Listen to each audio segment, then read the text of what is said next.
Kalau misalnya tim kejutan nih, Bung Gita. Kalau tim kejutan nih siapa nih tim kejutan? Sampai match day pertama. Gue sih masih ngelihat Jepang kemungkinannya ada. Tim kejutan sampai mana kira-kira? Bisa sampai perempat final. Perempat final, Mereka belum pernah sampai perempat final kan? Oh, paling sampai perempat final ya. Sampai Paling perempat enggak ya. final. Gue nggak terlalu Perempat lihat. final mereka pernah dong, 2018. Oh 2018? Belum. Enggak, Belum. Jepang. Belgia. Belgia 16 besar. 16 besar ya. 16 besar. Itu juga karena mereka naif ya. Iya. Mereka unggul 2-0. 2-0 duluan. Lawan Belgia, generasi masih Belgia, mereka unggul 2-0, mereka nggak bertahan loh. Betul, tetap nyerang ya. Iya. Padahal udah jelas-jelas loh, Belgia main bola atas padahal. Dan Jelas-jelas. dan gol ketiganya Belgia kan cornernya Jepang yang di counter sama Belgia terus jadi gol. Nasser Chatli ya, gol terakhir ya. Itu kalau mereka bisa menjaga kenaifan mereka, ini kan kadang-kadang masih naif juga nih.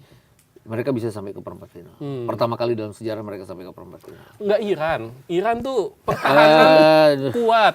Amerika rudal nggak tembus-tembus. Kemarin lawan New Zealand bobol 2 kali loh. Iya. Lawan Chris Wood sama Elias Just loh mereka bobol 2 kali. Capek dia tuh, kasihan. Oh. Iya. Dan golnya prototype ya, golnya sih itu kan dia pegang bola, dia puterin nggak ada tiga dikelilingin 3 pemain itu dia kasih ke Elias Just. Chris Wood jadi big man ya. Iya, jadi target kayak Jui Jiro waktu di 2018 ya. Iya. Itu ya nggak terlalu yakin sama Iran jadi. Nah, kalau Maroko gimana? Maroko kan Iya. 4 tahun lalu kejutan kan? Iya. Sampai Gue tuh belum semifinal. ngelihat bracketnya. Kalau mereka juara grup, mereka yang kan ketemu Jepang atau Belanda ya. Itu kan repotnya C itu ketemu F ya. Iya, Itu di 32 besar tuh udah selalu ketemu 4 kekuatan itu. Bayangin Brazil tuh nomor 6, Maroko tuh nomor 7, Belanda tuh nomor 8. Terus Jepang tuh nomor 15 ya kalau nggak salah. Jadi itu 4 kekuatan yang sudah ketemu di 32 besar. Taruhlah Jepang sekarang kan kemarin waktu lawan Belanda kan bertahan ya. Ya. Akhirnya Jepang sadar bahwa ketemu yang lawan yang lebih berat mereka bertahan. Tapi mereka bisa loh membawa pertandingan itu ke adu penalti dan terus menang jadinya. Waduh luar biasa ya.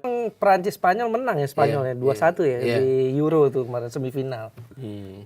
Lah kalau Inggris gimana? Ini tim kasihan ya.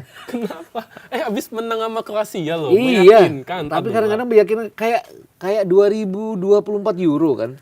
Sampai ke final Oli Watkins siapa sih yang nggak kagum sama dia waktu mereka Belanda. ngematahin semua prediksi ngalahin Belanda di menit-menit akhir. Ya di finalnya gitu lawan Spanyol kalah juga. Iya. Yang 2020 juga gitu kan? Iya. Gol duluan. Iya. Xiao ya, Luke Xiao. 2002 lah Michael Owen bikin mereka leading lawan Brazil. Pikiran gampang 2-1. Golnya Ronaldinho kan aneh ya. Tapi keren golnya. Iya keren. Cuman karena rabun ayamnya sih David Seaman kan. Rabun ayam. Kiper Arsenal tuh. Oh, iya. Giliran. Dan berapa tahun? Gua habis loncat baru inget ini kiper Arsenal nih. lupa. Dan berapa tahun kemudian kita punya Andik Firmansyah yang menduplikasi gol itu. Iya. Lawan Singapura kan waktu itu kan. Iya. Satu-satunya gol cantik kita ya waktu itu. Ya. Walaupun kita kesingkir waktu itu ya. Iya, sayangnya itu. Nah itu dia gue, kenapa Inggris kasihan? Ya mereka kayak punya generasi emas tapi lawan-lawannya juga punya generasi emas ya. Taruhlah mereka lolos sampai final nih. Mereka Tapi ngalahin sekarang Portugal. generasi emas Inggris. Enggak juga. Tapi kan mereka punya tim yang kuat yang dari 2018 Iya. semifinal, terus 2020 sampai ke final Euro, tahun lalu sampai ke semifinal Euro juga. Jadi mereka konsisten di situ. Tapi kan sekarang mereka, kalaupun mereka lolos sampai final ketemunya Spanyol atau Prancis, berat loh buat mereka. Tapi Inggris dari bracket seberang kemungkinan final tuh. Iya kalau ngeliat kekuatannya. Iya. Berarti ngalahin Brazil, Argentina. Brazil kalah sama Inggris. Portugal juga kalah. Belum tentu. Belum tentu. Tapi Brazil, yang paling lucu gini, jangan ngomongin Brazil nih. Inggris ketemu Jepang. Kalau Jepang ngalahin Brazil, ya 24 pertandingan ya udah selesai. biasa ya. 75 gol, 61 pencetak gol. Wow. 66 sih, ada yang 5 tapi bunuh diri ya. Oh, iya. Jadi nggak dianggap pencetak gol. Jadi 61 mencetak gol buat negaranya masing-masing dan top skorernya itu yang luar biasa. 3 gol Leo Messi, gol ke-14, 15, 16 sama dengan Miroslav Klose sekarang. sama. Itu nggak nyangka sih sebenarnya. Umur 38 ya, 38 hat trick. Terus nyamain rekornya Klose. Waktu Klose aja orang nggak percaya bisa ngelewatin rekornya R9 ya. Sekarang Messi yang nyamain. Dan kalau Messi kayak gini terus, jangan-jangan nyampe ke 20. Tambah 4 gol lagi dong ya berarti ya. Apalagi Messi tuh kabarnya kan sempet diragukan main kan ya. Iya, betul. Karena Iya, cedera ya. Karena cedera keletihan otot katanya. Iya, tuh. keletihan otot. Dia main ngegolin 3. Mau golnya cakep-cakep lagi golnya. Itu dia Yang gol tuh. pertama tendangan jarak jauh loh, gol pertama loh. Tapi gue ngeliatnya dia di starting line up itu posisinya seperti nomor 10 ya. Iya. Tapi pada saat kenyataannya, prakteknya kayak nomor 9 dia. Lihat aja Lautaro kayak kasih ruang ke dia, terus Alvarez yang masuk juga ngelebar ke sayap ngasih ke dia. Gol kedua lah ya yang dia tap in bola muntah itu. McAllister ya. Iya, McAllister dia kayak nunggu kayak nomor 9 kan, nggak ada yang jaga itu. Semua jaganya ke Lautaro pastinya. Ini seakan-akan semua bermain untuk Messi ya. Ya. Kok Portugal nggak kayak gitu ya? Apa yang terjadi dengan Cristiano Ronaldo nih? Kemarin tuh ada satu kejadian yang agak lucu. Dia dia bawa bola masuk kotak penalti, dia kasih ke gelandang serang yang gue lupa. Kiri ya. Ya kiri. Neto ya. Neto kayaknya. ya. Neto itu mundur ke belakang terus kasih bola ke belakang. Jadi seringkali Portugal itu memulai awal serangan tapi kemudian tidak menyelesaikan. Jadi masuk sepertiga lapangannya lawan tapi ya udah DR Kongo ya cuman lawannya ya. Dan kalau gini, Spanyol itu kan ada 7 shot on target. Terus Uruguay itu ada 10 malah aja. Penyelamatan penjaga gawang semua itu kan. Spanyol juga. Brazil tuh malah ada 5 shot on target dengan lawan Maroko yang kualitasnya juga kurang lebih sama. Spanyol tuh 1 shot on Portugal tuh 1 shot on target yang jadi gol menit ke-6 habis itu nggak ada on target sama sekali. Kan aneh ya buat Portugal. Berarti Ronaldo masalahnya atau gimana? Masalahnya mungkin adalah semua pemain harus main untuk Ronaldo juga ya.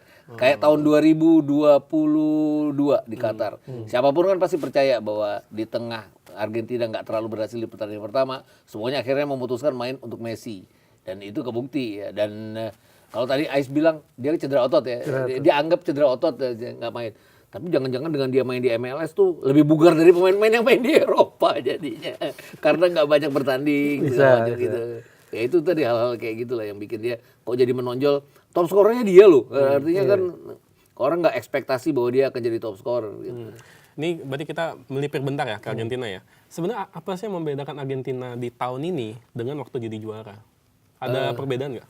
Nggak ada di Maria jelas, tapi perbedaannya nggak banyak ya. Beberapa pemain masih dalam performa terbaik. Montiel masih ada di sana. McAllister di luar satu musim nggak oke, jangan-jangan satu musim nggak oke tuh bikin dia istirahat banyak ya. Jadinya kan Liga Champions cepat kelar mereka. Terus kompetisi ya mereka nomor 5, jadi nggak mengejar nggak berusaha untuk hanya mengejar zona Liga Champions. Jadi dia membuat ini bugar. Terus keseluruhan pemain-pemain ini kan kayak siap buat Piala Dunia. Tapi masih satu pertandingan ya, belum bisa dihitung satu pertandingan kan. Argentina juga kalah 0-1 sama Arab Saudi terus jadi juara. Terus kalau kita lihat Spanyol 2010 kalah dari Swiss juara juga. Artinya selalu semua juara ada hambatan. Italia bahkan sempat draw ya di tahun sama 2006. Amerika. Iya, terus jadi juara. Kayaknya yang mulus 7 kali menang cuma Brazil di 2002 ya. Soal Brazil 1970. Lainnya tuh selalu ada. Brazil tahun 94 aja ditahan imbang oleh Swedia kan. Baru mereka aja juara. Yang rakyat Brazil protes kok nggak pakai R9, kok masih Romario Bebeto segala macam gitu. Ya harus ditunggu sih match day kedua apakah pantas Argentina atau enggak juara. Nah, itu gaya mainnya kan beda tuh. Iya. 2022 dia cuma pakai si Alvarez dan Messi depan. Depan. Mirip 4-4-2 dulu ya. Sekarang 4-2-3-1. 4-2-3-1. Iya, kelihatan ya. Jadi kalau kemarin itu ngelihatnya adalah Messi di depan, sekarang Messi agak mundur ke belakang sebagai nomor 10. Dan itu terbukti gol pertama itu gerakan nomor 10 benar ya. Tapi biasanya nomor 10 bagi bola, ini dia ngajar sekalian itu loh yang dan itu tadi nomor 9 itu kayak ngasih ruang ke dia dalam beberapa kali, terutama gol pertama dan gol ketiganya Messi. Gak sempet baca? Dengerin aja, klik icon text to speech di okezone.com.